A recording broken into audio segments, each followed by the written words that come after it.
So this is our free monthly workshop that we do for our community. Anyone and everyone are always welcome to join this monthly workshop. We do one every month, and it's a great way to give you a little bit of taste of what we do in our community, in our I've Decided community. But basically, I've Decided is a personal development and growth company. So we provide you all the pieces of the puzzle for success, to successfully achieve whatever goals and dreams you desire. And we do that through our weekly winning resource, conferences, networking, coaching, success workbook and journal.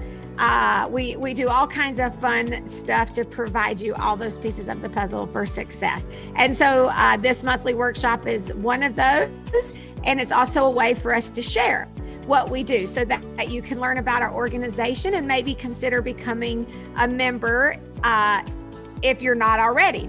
Of course, majority of you are already members, and we do appreciate that. And if you're not a member, we would love to have you join us. And you're going to be meeting a few of our success partners today. And I'm going to go ahead and introduce them because they are going to be a part of our expert panel, and they are experts. And we're going to be talking about the topic, optimizing spontaneity for success. So every week, and if you're a member, you obviously know this, every week we put out a weekly winning word, and everything we do over that span of the week is geared around that weekly winning word. All of our meetings, our weekly winning resource, our quotes, our social media post, everything that we talk about during that week is geared around that word. And it's kind of fun. It just gives us something to stay focused on, to help remind us of what we're trying to achieve, and just to help us be the best version of ourselves. And so this week, the word was spontaneity, which is a really fun word. And we've had a really good time with it. And so with a little help from my friends, that's a song, right? With a little help from some of my awesome success partners and coaches at I've Decided, we came up with just a great idea to talk and have this expert panel discussion on how to optimize spontaneity to help you with your success, because it is very important that we use spontaneity. A lot of times in our work, in our daily lives, we have to make fast, quick decisions, and we need to be able to do that wisely and do it with success in mind. And sometimes we just need to relax and do something spontaneous and just have a little fun. Maybe jump off the diving board into the pool for the first time instead of walking down the stairs, so to speak, right? So sometimes you just need to do something spontaneous just for fun, just to loosen up a little. And I know some of you probably have that personality where everything's got to be on that time span, and it's hard to be spontaneous, and you want everything to be planned. And some of us are super spontaneous, and we love just last minute, no problem, let's go. So hopefully this will help draw the balance, right? So that for the super spontaneous that are kind of jumping in without thinking all the time, maybe we'll help you come up with some ideas as to how to be a little more disciplined with your spontaneity. And for those of you who have to have the checklist, who don't like to be caught off guard, hopefully it'll balance you out a little bit and help you to become a little more spontaneous and recognize that it is a part of success. It is a part of your personal growth and development, and it's a great thing. Okay. So without further ado, I want to really quickly introduce the 3 success partners who are on the expert panel with me today. And it's in no particular favorite order. It's just who I have. I'll tell you what, let's just go in alphabetical order. That way, nobody can say you picked her first because she's your favorite, or you picked me last. So we'll just go in alphabetical order. And I think it is Cindy. Cindy starts with a C. So we will start with Miss Cindy Bird. And well, I know a lot of you know Cindy She has been in education and been a business coach and a communication coach. And she has a business, Image Potential, a brand business. And this has just been, she's dedicated her life to helping people be the best that they can be, especially in communicating and building their brand and their image. And she is fabulous at it. And a lot of you know that because she is your success coach and you've hired her as a personal coach. Some of you, I know that that's happened as well. So she's awesome and is going to bring amazing expert advice to us today. So thank you, Cindy, for being everybody on the expert panel. Let's see. And then there's Jay. That's Jackie, Miss Jackie Greer Buchanan. Hi, Jackie. I know a lot of you know Jackie. She's awesome. She is a retired educator. But she is far from retired because she loves to travel and she has made travel her business. And personal development and growth has been a big, big deal in her life. She's been a coach, a tennis coach, and now as a coach for us, she's helping some of you be your best. And she's helping a lot of people open their own travel business and coaching them. And she's just a wealth of information. And we are so excited to have her. And Jackie, I'm so sorry. I don't know if you guys saw her chat. She is struggling with a little toothache today. So let's all say a little prayer for her that Advil will kick in. If you've ever had a toothache, I have more than my share, I think. It is very painful. So I'm sorry for that. So I hope that you will make it through here and that Advil will kick in. So thank you, Jackie, for being here. Thank you. Hi, everybody. And last but not least, but her name starts with an S, is Sabra Woods. And so we're so excited to have Sabra and her expertise here. Sabra is a licensed counselor. That's her kind of full-time day job, but she's turned that into more of a coaching and technique coach and just helping us learn how to, well, her part that she's going to be talking about today is, and kind of leading us, our discussion is remaining steady and calm. And she is really good at helping us learn how to do that and learn certain behaviors and thoughts and different particulars that she brings to the table to teach and share with us. And she just moved to Florida. So she's all chilled out in Florida where I wish I was. But we are very fortunate to have Sabra and her, really, 20 years, Sabra, you've been working with people? And thanks for telling everyone my age. Yes, over 20 years. Over 20 years. As a licensed clinical counselor. So she's given me some free counseling, which I very much appreciate. And, but we're lucky to have her as one of our success partners and as an expert panel on here. And just in case there's anyone on here, because I do see one or two names that I don't recognize, and it's our first time to meet. My name is Kim Martin, and I'm the founder of I've Decided. And I'm super thankful to have all of you on here today. It looks like we have 18 of us. That's a nice little group. And I'm super excited to be a part of this discussion with these wonderful women that we have with us today. And okay, so, and by the way, I see a lot of women out there, but I also do see Adam. He's out there. We do have, hey, Adam, this is a co-ed organization for men and for women. So I just want to make sure that we know that. All right. So we are going to talk about 2 critical things to avoid and 4 things that you need to do in order to optimize spontaneity for your success. So I'm going to go ahead and ask Sabra, Cindy, and Jackie, if you have a quiet background, it'll probably work out best if you do unmute yourself so that there's not a break in our conversation so that you can just jump in when you need to, because this really is going to be like a panel discussion. Each one of us has a topic that we are going to facilitate, but with the help of each person kind of giving some of their thoughts and advice. And so we're going to start with the 2 critical things to avoid. And the first one that we decided was something that we really needed to avoid when it comes to optimizing spontaneity for success was being reactive, like just kind of making that emotional decision too quickly and that impulsive behavior. So I'd love to hear some of your thoughts on that being reactive and how we can not. For me, I'm a very reactive person, so it is something I have to be very intentional about, because I jump and then go, wait, what did I just do?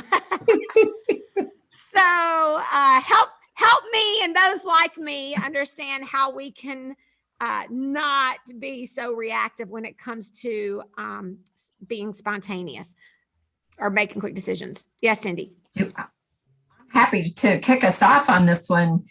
I think the first thing we have to do is understand that we're all wired that way, really. You know, you say you're like that, but our brains are wired to make a quick snap judgment about how we should respond to anything that's coming at us. And so we just have to know that's how we're wired. And so what can we do is we can take advantage of an intentional pause and to step back and say, okay, am I letting my emotions hijack me right now, instead of bringing a little bit of reasoning in and some thought? You know, spontaneity means you're doing something on the fly, right, without a lot of forethought. But it still means that we can take advantage of our intentional conscious brain, because that's really our emotional brain that's stepping in and making that quick judgment, because it's intended for our survival and our safety. But we can intentionally shift over to the part of our brain where we can kick in a little bit of thought and reasoning. Very good point. That's good. That's good, Cindy. I definitely agree. We're just wired like that. But I'm a reader, so a book that helped me deal with this, was Emotional Intelligence. So yeah. I tried to apply some of the techniques that were, given in that book, and you just were spot on when you said to pause, and take a deep breath, and I know Sabra's very good at helping us, master that. But that Emotional Intelligence book helped me tremendously to just not react to everything and just know what is worth your reaction. Some things aren't really worth giving that kind of attention to.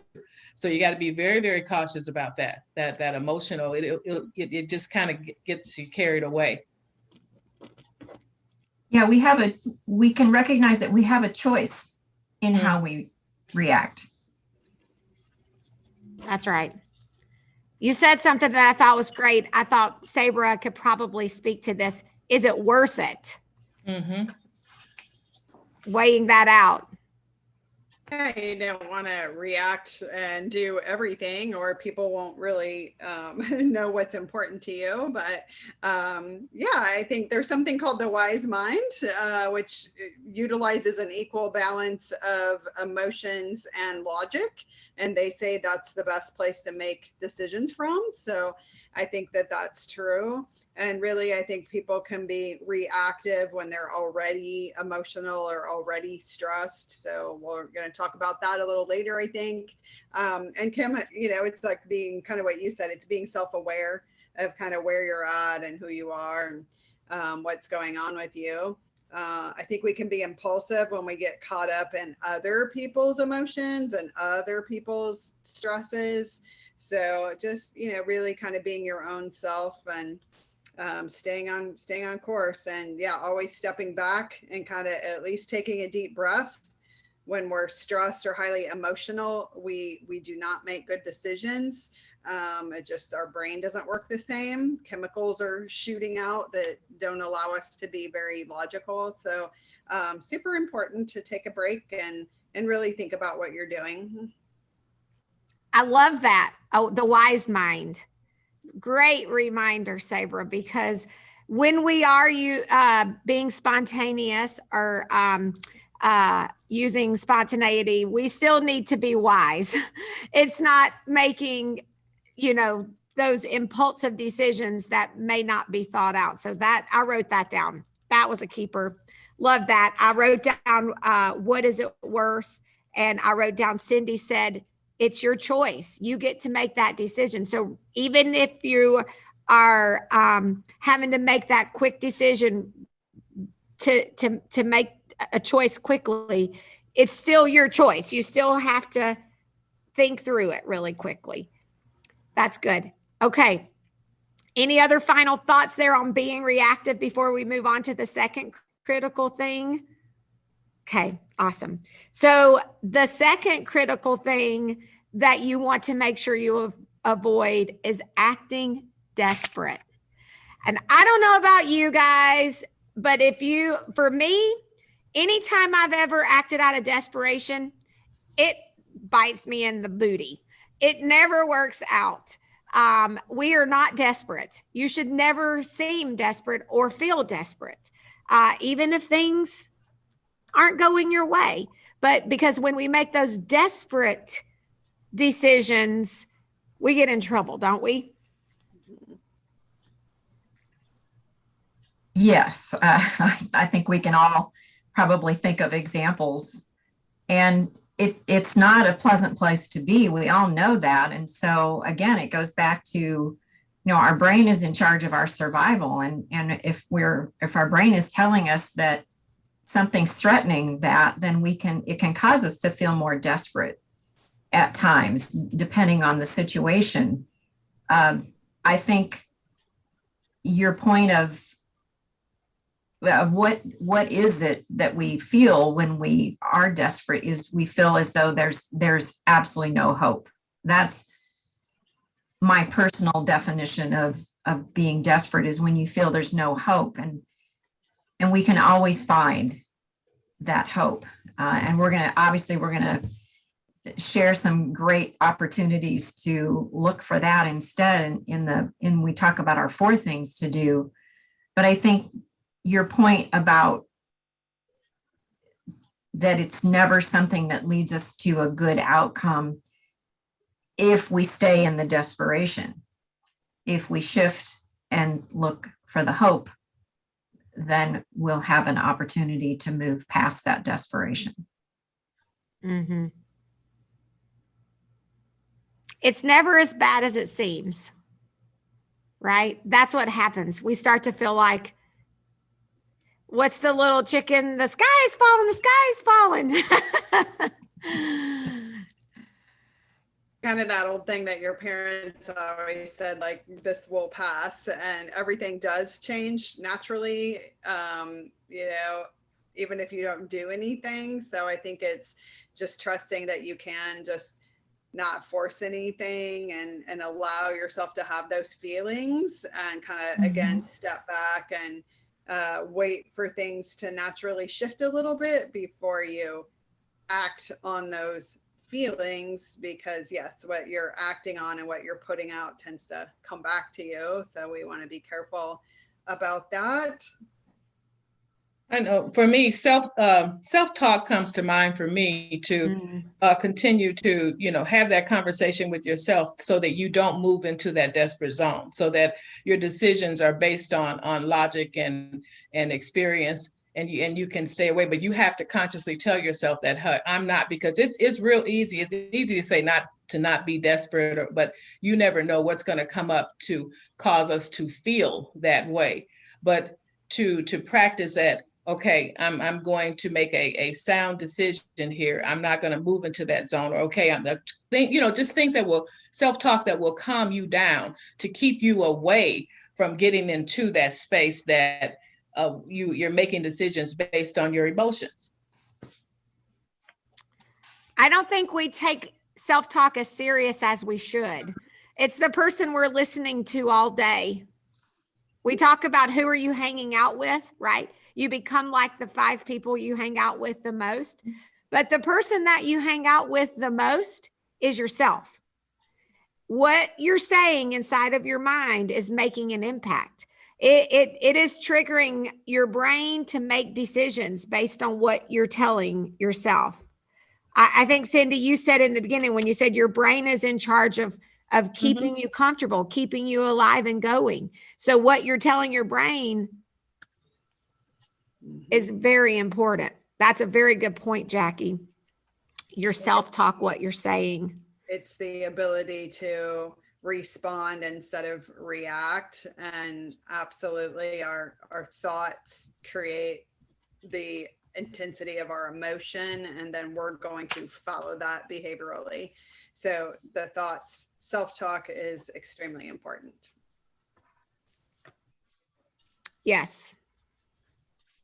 And I read somewhere recently that, and Sabra, maybe you've heard this too, is it's better to, some studies recently have shown it's good to talk to ourselves in the third person versus the first person. Have you heard that? Like I would say, Cindy, instead of I.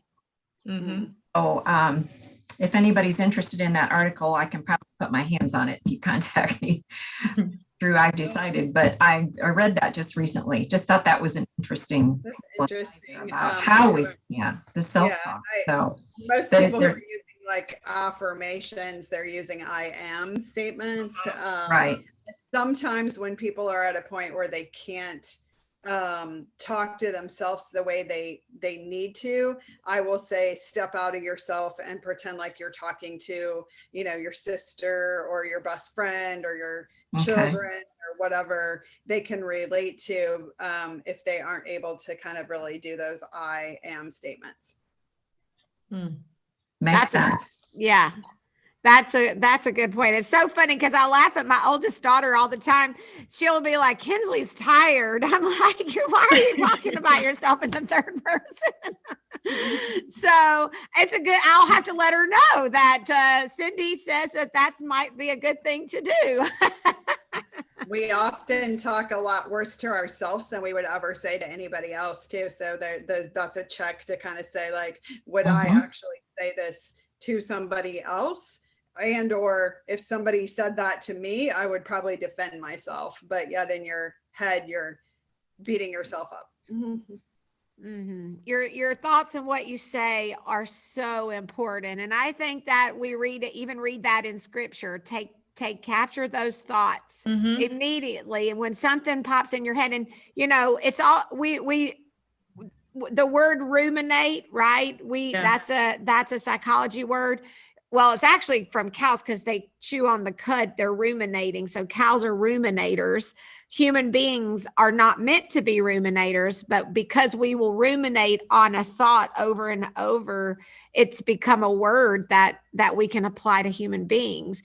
And so you got to be careful not to ruminate. And to start spinning something out of control, which then gets you into that desperate mode, I think, right? You start trying to think what somebody else is thinking, even like, and then you start ruminating in your head on what somebody else is probably thinking.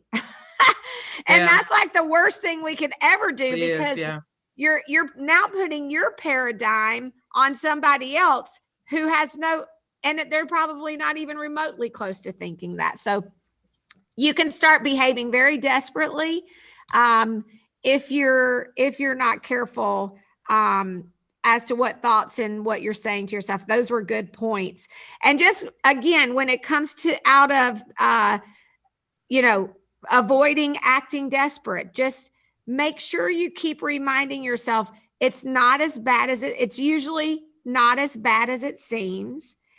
And it's temporary. It's usually fed by emotion. Emotion is very temporary. It changes. Like, I think it was you, Saber, that said, like, our parents always say, this too shall pass. You guys have heard that saying often, this too shall pass. I'm kind of following the chats over here. They're talking, agree, self-talk is extremely okay. And Aaron posted this, which I think is awesome. We are our own worst critic. And that is so true. And so just whatever you do at all cost, remember, you're never desperate. Like Cindy said about hope, there's always hope, always hope. never act out of desperation at all possible if you can help it. So I think that's two very important things to avoid when optimizing spontaneity for success: being reactive and acting out of desperation or acting desperate. And you know what, Kim? Yes, ma'am. Also remembering, sometimes we have a tendency to forget that some things that you thought were just like huge mountains, and you've gotten over those things, that, like you said, that's where this too shall pass comes in. You think about some things that were just difficult in your life, and you got through those things. So this too shall pass. Yeah, and you can recall past successes, like, yes, definitely, that you've already been through, and you recognize definitely that you got through those. Mm-hmm. Absolutely. I love it. Okay. Any final thoughts on those two things before we move into the fun stuff, the things we should do in order to optimize spontaneity? And each one of us are going to have the opportunity to kind of facilitate. And then, of course, we'll bop in if we have any thoughts to go along with it. But we're going to start with the first thing that we definitely want to do when it comes to optimizing spontaneity for success. And Cindy's going to facilitate this for us. And that is to use discernment. I hope you guys are taking really good notes, and we'll put this together, and this is being recorded and send out some recaps. So, but hopefully I see paper, woohoo, taking some good notes, because this is good stuff. I always learn when I'm with these super smart people. So Cindy's going to talk about using discernment. So the one thing that you definitely want to do is use discernment. So I love the word, Cindy. That's for sure. Well, and I think that's where we should start, is to look at the word itself and get our heads around a bit of a definition for discernment. And lots of great definitions out there. There are a couple that I like in particular, that it's an ability to grasp, comprehend, and evaluate clearly. So it means we can see the true nature of something. We can distinguish between things, between maybe what's real, what's not real, distinguish between right and wrong. We can go on, but it's distinguishing between a couple of things. But the other definition I like for discernment is it's something that helps us determine the value and the quality of something. That includes the quality of our thinking. Sabra mentioned earlier, it's that balance between emotion and logic. And that's what we're talking about here too, in a way. I mentioned earlier that when you do something spontaneous, you're doing something without much forethought. That's the idea. Maybe you have to do it without much forethought. It has to be a quick decision. So what discernment allows us to bring in is to exercise judgment. That's an important part of examining the quality of our thinking. We don't often take the time to step back and do that. One thing to remember is it's okay if discernment starts with an intuitive hunch, maybe a gut feeling, maybe something that has come into our field of perception, and we choose to act on it. That can be a starting point. Where we have to bring discernment in is when issues are not, well, let me backtrack and say, when would you say it's okay to be spontaneous is when maybe the decision is not a complex decision. It's not especially a morally or ethically complex decision, and the stakes are small. Deciding on a whim what to wear, what to eat, how to drive to work that day.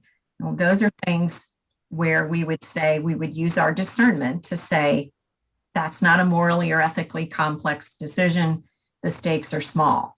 The problems come up when we don't distinguish between minor and potentially major issues. When we go with the flow in a situation that should demand a more careful approach. That's the role of discernment, is we use that discernment to determine between the minor and the potentially major issues. And one thing that can help us is, I think, Saber, you mentioned earlier, it's knowing who we are. If we're grounded in our identity, we have moral courage. We know there are lines that we won't cross. Then that's something that can help us. So it's improving the quality of our discernment as we do that more and more, as we step back and we evaluate the quality of our thinking, we evaluate what kind of decision is it that I'm faced with here. Then over time, we blend the intuition, the emotion, and the reasoning, the logic.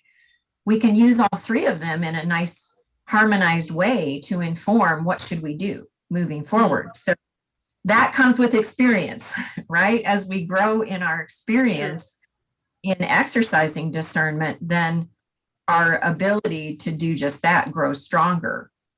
So then that gives us the insight and the wisdom that we need moving forward. So what do you ladies think? That's good. I was just thinking about that young lady, Simone Biles, how she exercised just her ability to advocate for herself and to just say, hey, wait a minute, I'm not good. And I'm going to say that I'm not good. So just having the courage to just come forward and just share with the world that I'm going to step back. That's part of that whole discerning, just knowing yourself and staying attuned to what's going on with your own body. Mm-hmm. That's a great, very recent example, Jackie. I love that. The old saying, if you don't stand for something, you'll fall for anything. Most definitely. And yeah, so, that's true. That's true. That's where what I'm talking about, in being grounded in our own values and belief system, and exercising that moral courage. That's different than, in my opinion, that's different than merely making an ethical decision. When you exercise moral courage, it allows you to capitalize on a chance spontaneous, because you've used your good judgment, you've drawn perhaps on experience, you've discerned, is this an issue I need to give more thought to before I act or respond? Or is this where the stakes are smaller and I don't need to do that? If you look at the field of ethics, they give you some great questions you can step back and ask. Could it cause myself or somebody else harm? Could it cause somebody or myself serious emotional pain? Could it hurt my reputation, my credibility, damage an important relationship, and so on? So there are some quick questions, but it's just getting in the habit of evaluating the quality of your thinking. And one of the best books I read is called The Thinking Life. I'll put the chat, The Thinking Life. Excellent book. I think everybody ought to read it. It's really good resource. That's awesome. And I just want to point out real quick before we move into number 2, the second thing to do with Sabra is the boundaries. I think it's, again, I've written this down like 3 times this week. I found it when I was doing the research for writing the weekly winning resource, is disciplined spontaneity. Discipline. Discipline, spontaneity. I know it sounds like it kind of goes against one another, but the truth is that if you're prepared, if you already have boundaries, mental boundaries that you're not willing to cross, then when the moment comes that it's okay to make this spontaneous decision, right? If I already know that for me, my boundary is I wouldn't step foot at a place, and one of my friends goes, hey, let's go to this place, right?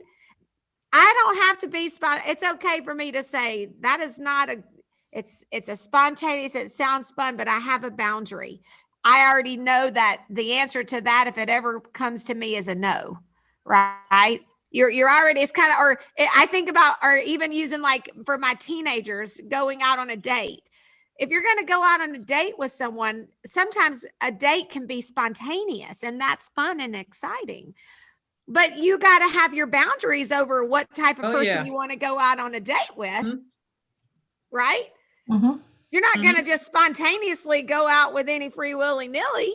I mean, you got to know. So it's those kind of boundaries. So I love under discernment, you mentioned boundaries, and I just wanted to highlight that a little bit because I think when it comes to spontaneity and optimizing spontaneity for success, having boundaries already planned out is very important.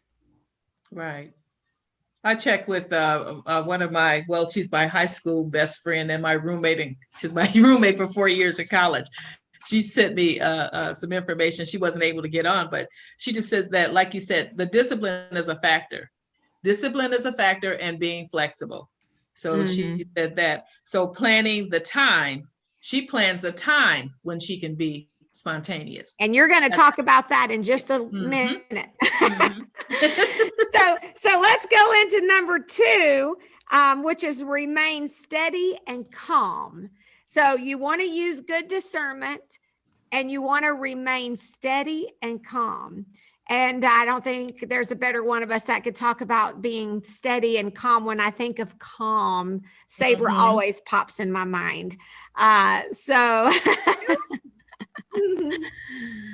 Well, right. So it's really kind of that being prepared by constantly managing your stress level, doing your own outlets, and really having a routine in your daily life that keeps you on track and keeps you calmer and more able to deal with things when they come at you, because we all know it's going to happen.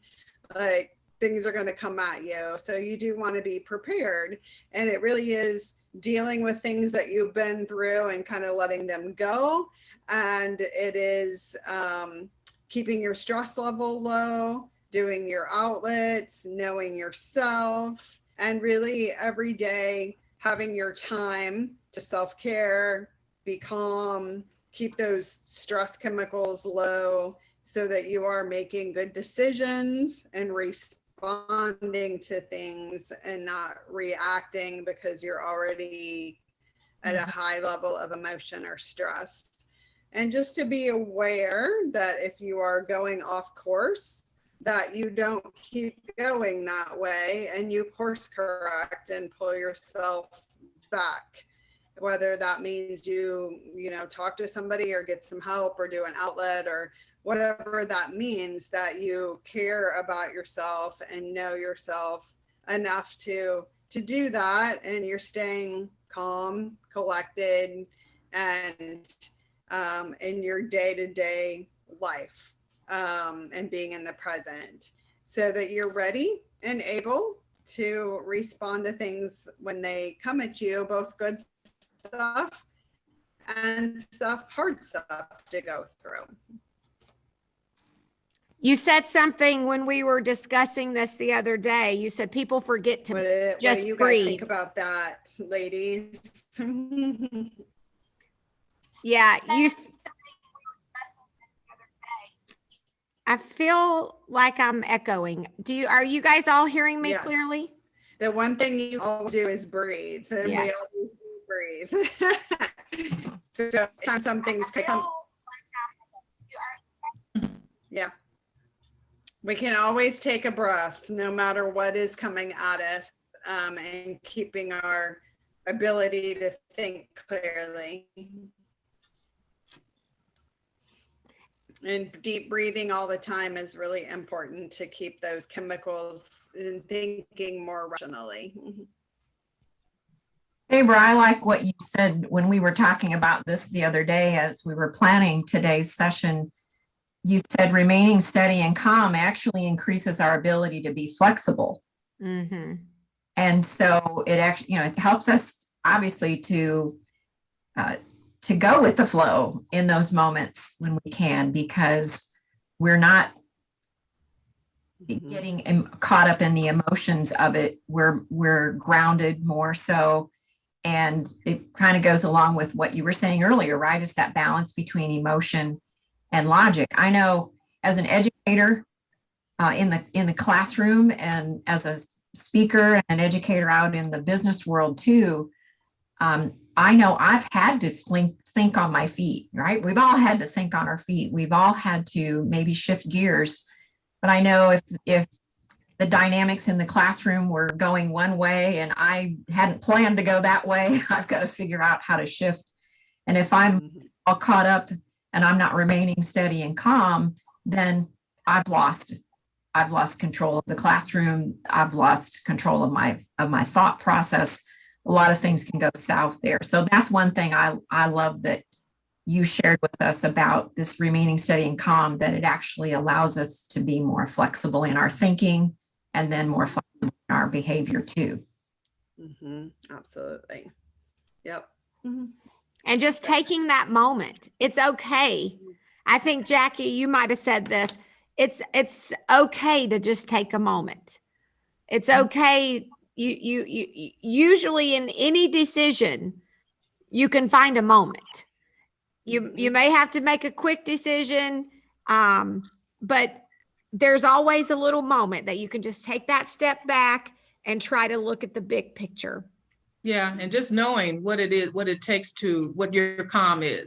Sometimes calm might be just, you listening to music.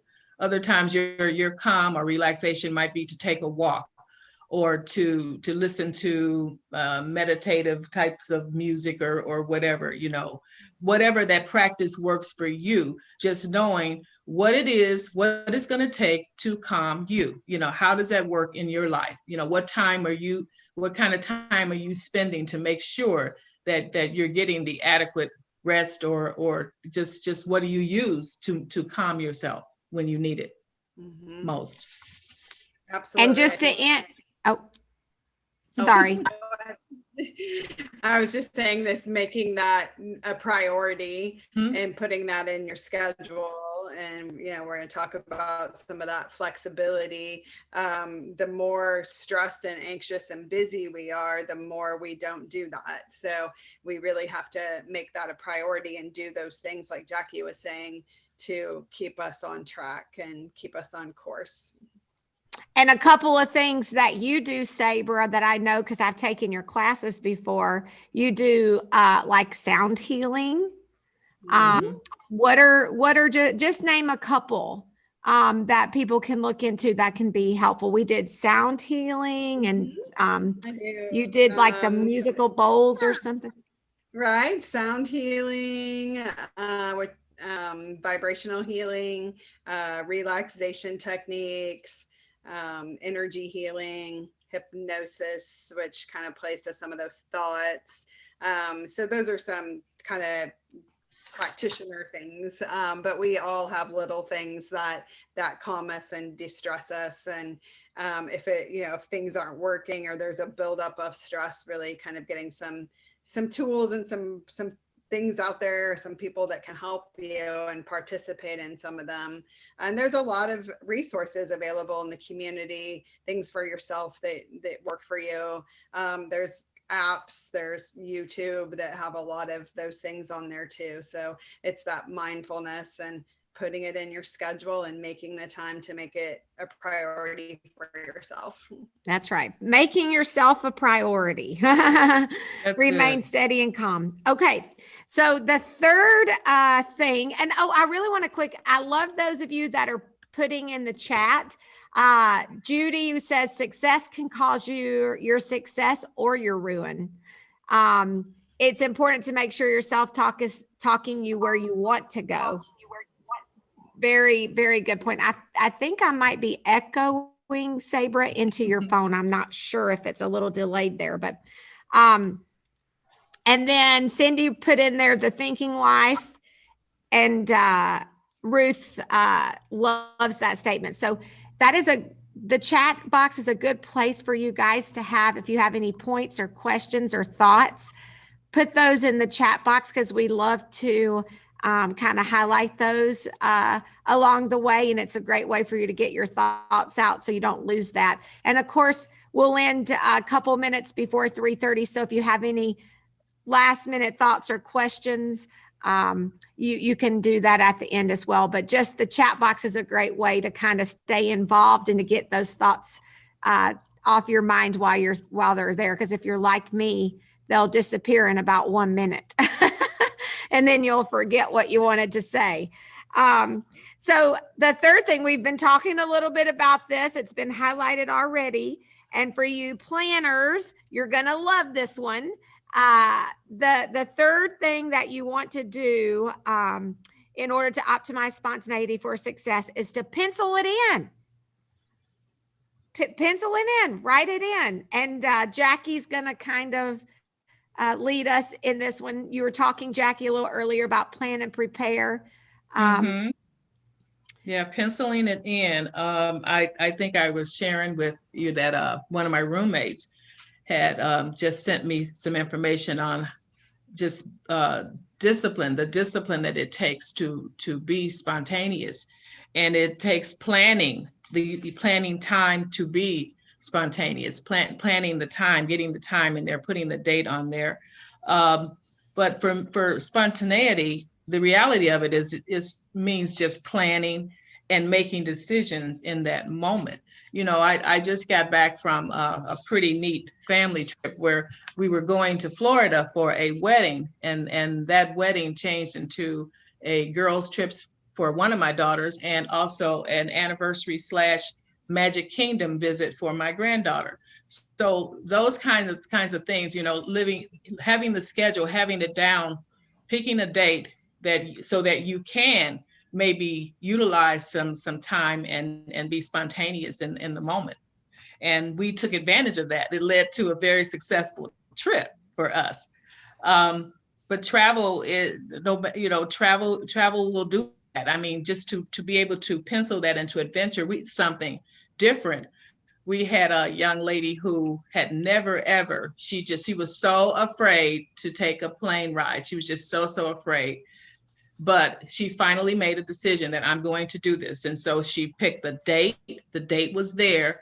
And she took that ride. And, you know, I mean, she was in heaven. She says, boy, all the anxiety, all the fears and things that I had prior to doing it, once I took that step, you know, just penciled it in and went on that trip, I'm fine. So she's ready for the next trip. So those are the kinds of things, just being able to take a moment, be open to make some last minute decisions and to budget your time. I think key in being spontaneous with travel is knowing your destination and knowing exactly where you're going to sleep. You have to know where you're going to sleep. I know some solo travelers out there, and I mean, they're just like nomads. They're all over the place, but you have to know there's some key things that you need to know exactly what you're going to do, where you're going to lay your head, and you know, being able to make a conscious effort to invest in yourself. I'm going to invest in me. I'm going to experience this. This is very important that I know when I get to my destination, is the world's going to open up for a lot of other opportunities. And so to be available for that, to be flexible enough that you're going to make it happen. Anybody else got any thoughts on that, on the flexibility of what travel brings and just picking the date, just being intentional about that? Well, Jackie, I don't travel a lot, but I think you can apply the same thing to just about everything. You know, when like looking a little further out, to put something on your calendar, and to we can even borrow a tip from the design world. You know, if you look at an advertisement that's just crowded like crazy with a lot of information, most of us are overwhelmed by that. And we walk away not really knowing what the message really was. And so in the design world, they use something called white space. So a piece of design looks better, an ad, for example, looks better if there's some white space built in. And so that's what we need to do in our calendars too, is put some of that white space where it's it's planning unplanned time. Yeah. It sounds kind of counterintuitive, but planning Yeah. for unplanned time when you just have a block in your calendar to do whatever happens to come into your world at that point.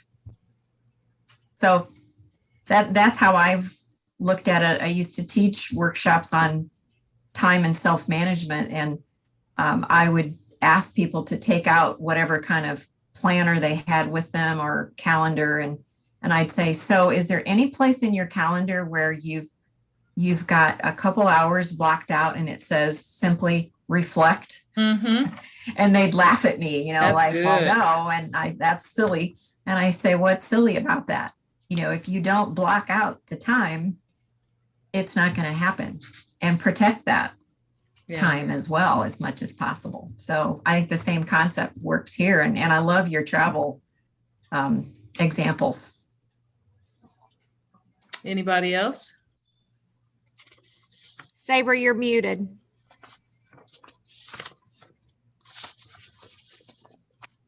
Oh, there she is.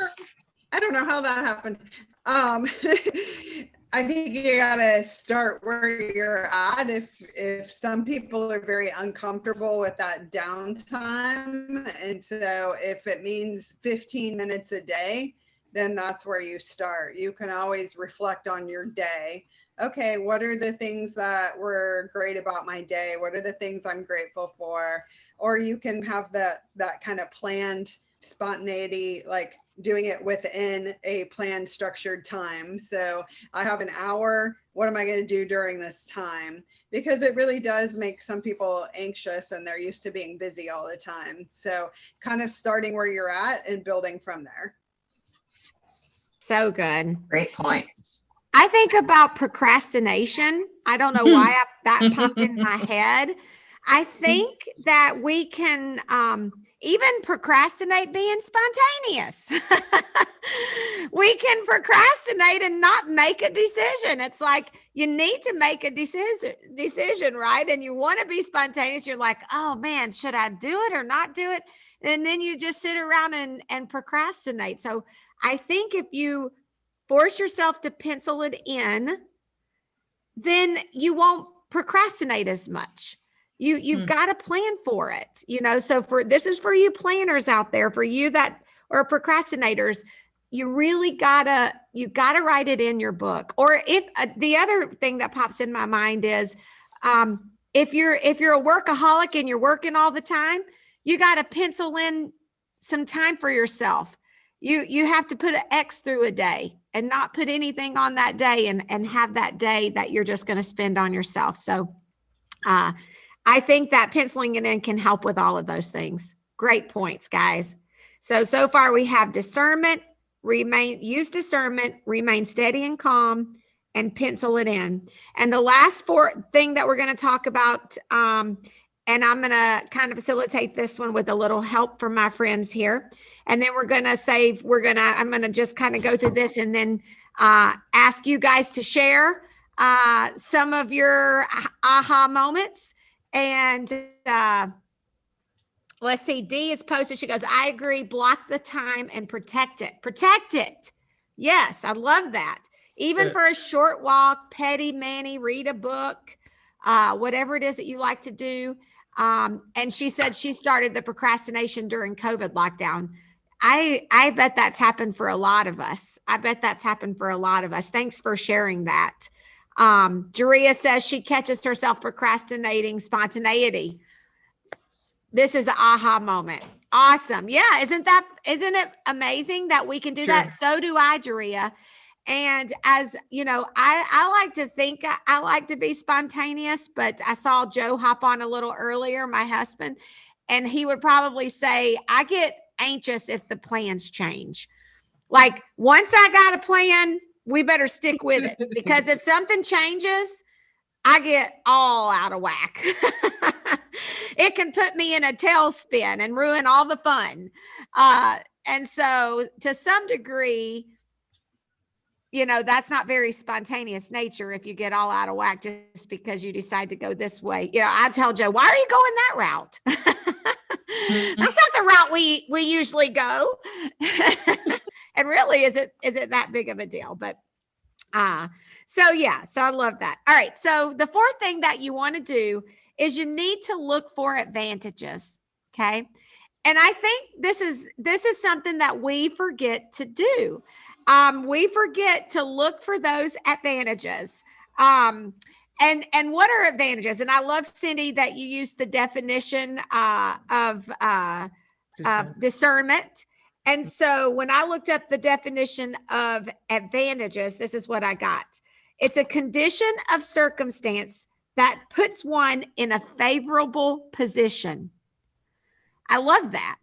So when you are looking for advantages, you are looking for something that's going to put you in a favorable position, a favorable position to succeed. And so what are those advantages that are going to help you make that quick decision?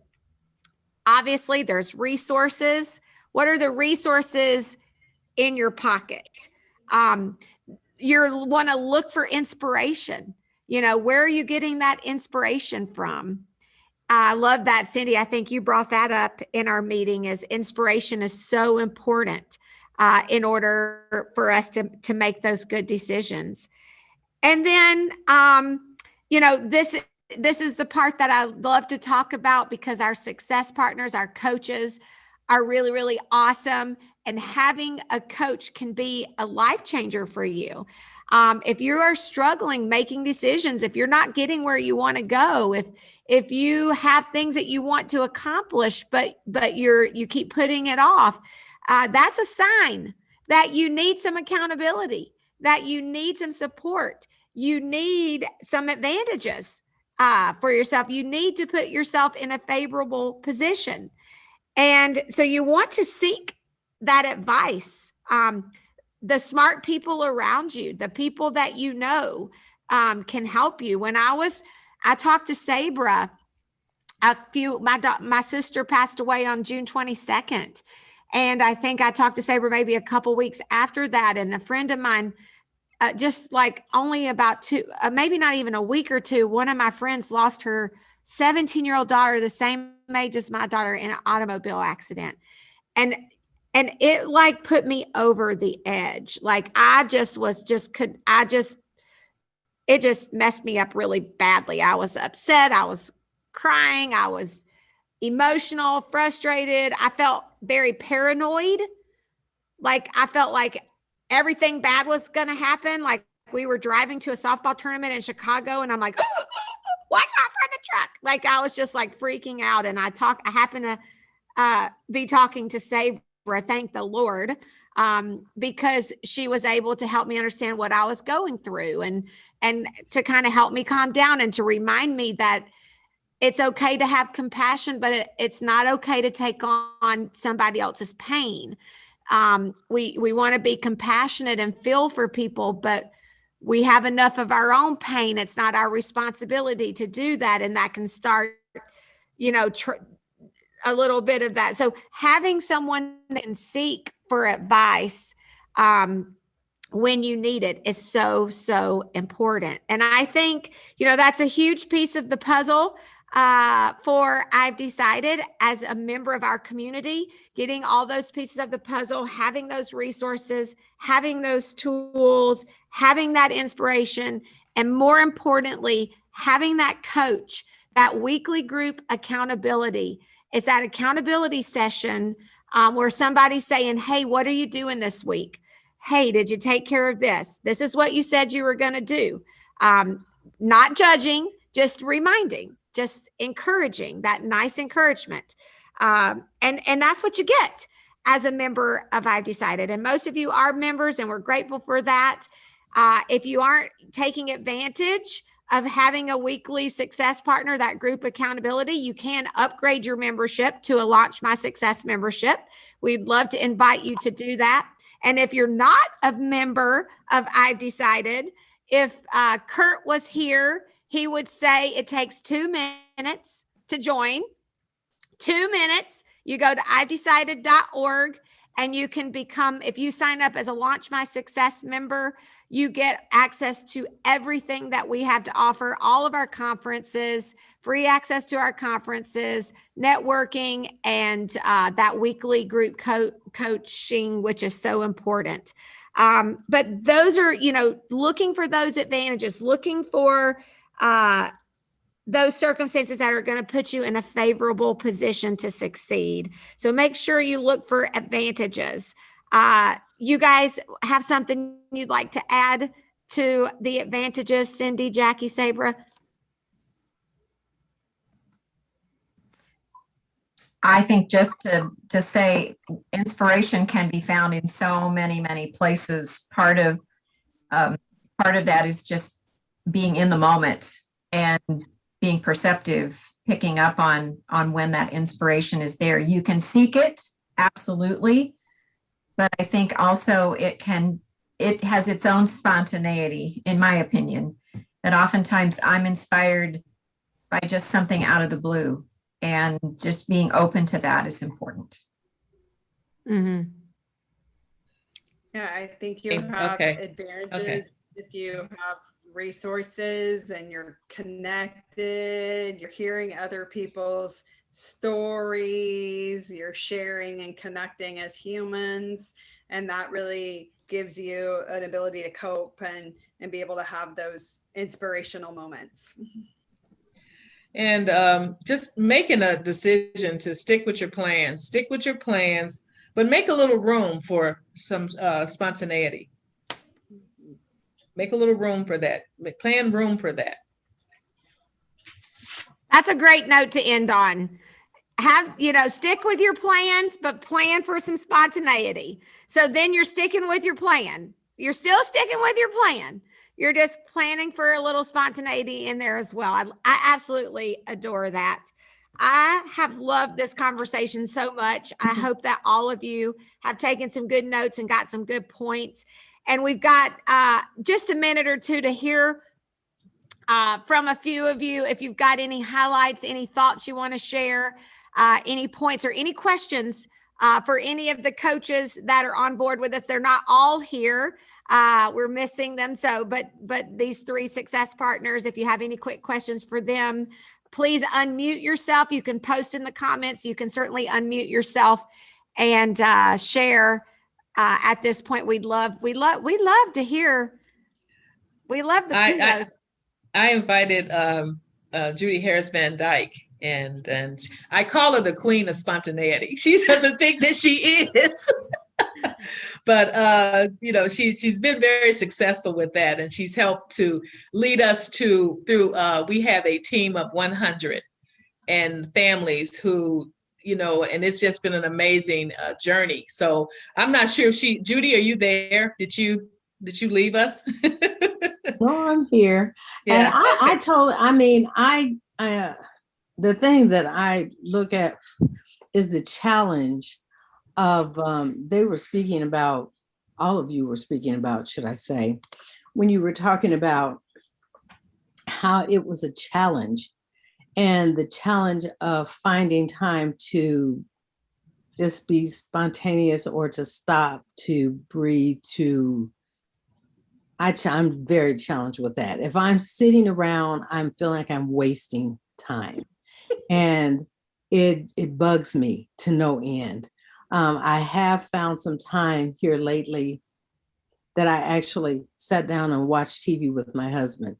And then after I watched TV with my husband, I feel like I wasted a whole lot of time. I could have been doing something else with my business. And I guess it's just a drive in me, but I do realize how important it is that you do have to take some time out and just rest. I sleep well at night, but through the day, reflection, I thought that was a very good point. Just to reflect through the day, at the end of the day, in the midday. Like, a lot of times in our business, they say you need to stop and meditate, look at your vision board, stop and think about what are the things that you're after. But while you're meditating, you're sitting there, you're seeing the future, you're seeing what you desire for yourself and in yourself. And then the other thing that I was listening to. I mean, you guys had so many wonderful points. So I can't say any one thing was the best because everything was really good. But everything that, like I was saying, well, I messed it all up in the chat. But what I was trying to say was, it said success is the success. No, that wasn't right. What I was trying to say is success can either cause your self-talk. I'm about to do it again. Self-talk can cause your success or your ruin, because getting to one-star director, which is where we have 100 individuals in our organization, and I actually got to that by self-talk. I really believe in that. I trust God and I trusted him first. He come first, and I depended upon him to help me. But when it came to knowing what you're going to do, I would never say, well, I don't think I'm going to make it, or I'm not sure I'm going to be able to do this. That's self-talk. And so really what I'm doing is I'm doubting my own self and I'm doubting my success. But I always said, I thank you, God, that I'm a one-star director. I thank you that I'm the first one-star director in the whole state of Indiana. I thank you that, I'm here to help others and grow families. And all of that is what's going on. And I actually was the first one-star director in Indiana. I prayed. I kind of thought it was funny. I prayed and I said, okay, I got some people here that I care about, Lord, and they can get to one-star director, but I need to be the first. And then they can follow me. Thank you, Judy. I love that so much. I love that. Tabitha, thanks for sharing in the comments. She said she has problems with what you're saying about being spontaneous. It's okay. Sometimes you need to spontaneously rest. Yes. If you feel tired, you might just have to take a little spontaneous nap. And that is totally okay. And you have to be okay with that, because you can't just go all the time. And I bet there's a lot of people on this Zoom that probably have that same issue, is that you struggle. Tabitha says at her house, it's crazy. There's no time. It does feel that way. But you might have to go to a hotel for a night, Tabitha. Mm-hmm. Right. Schedule it in. Plan it in. Take a trip. All right. Anybody else have anything they just want to highlight, or any aha moment that you'd like to share out loud that you haven't already shared in the comments before we wrap it up today? I invited Misty and Dee. Dee is an attorney in Florida, I do believe. But I have her on there, and Misty as well. So, what's your take on it, Misty? Oh, you're muted. Unmute yourself. Unmute. There we go. Okay, so my aha moment was what Kim said when she talked about disciplined spontaneity. So that's me. My daughter has really, I have a teenager, and she's really helping me to be a little bit more spontaneous. And what, Jackie was talking about, the trip that she went to Florida, I went as well. And after the wedding, my daughter, we got back to our hotel and she was like, let's go to Disney. And I'm like, oh my gosh, I don't want to go to Disney. I do not want to go to Disney, but I knew she wanted to go. I knew, okay, we're so close. Why not just go? And I was kind of gritting my teeth while I was making the reservations to go to Disney for the day. And it almost didn't work out, but in the end we went, and I had so much fun. I had a lot of fun. So, I guess I had to become a mother to learn how to be more spontaneous, especially with the teenager now. And I'm getting a little bit better at it, and it does feel good because, not being spontaneous, sometimes you can miss out on moments. You can miss out on things that you should be, taking part in. So, I'm thankful for that. But I do notice I like the spontaneity when I am in charge of it. My spontaneity thought, then I think I would feel a little bit more comfortable. So I'm like you, Kim. I'm a little bit more of a disciplined spontaneity type of girl. I love that. Yeah, maybe that's maybe it might be I don't know. Yeah, we'll go with discipline, spontaneity. That's awesome. Dee says my anchors and resources along with priorities have all changed. Now reevaluation is in play. New changes, some challenges, but definitely more spontaneous will be implemented. And I think you said Dee is an attorney, and not that I'm trying to label attorneys by no means, Dee, but typically I bet you spontaneity isn't something that is in your wheelhouse. You have to be pretty organized, on point, planned, lots of work, lots of hours. So that's awesome. She's not an attorney. Oh, sorry. I thought I understood that, but that's okay. You're adding it. She's an engineer. Oh, very similar.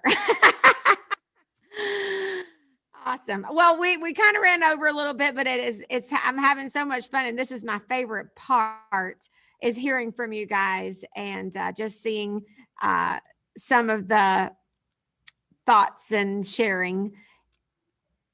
Anybody else?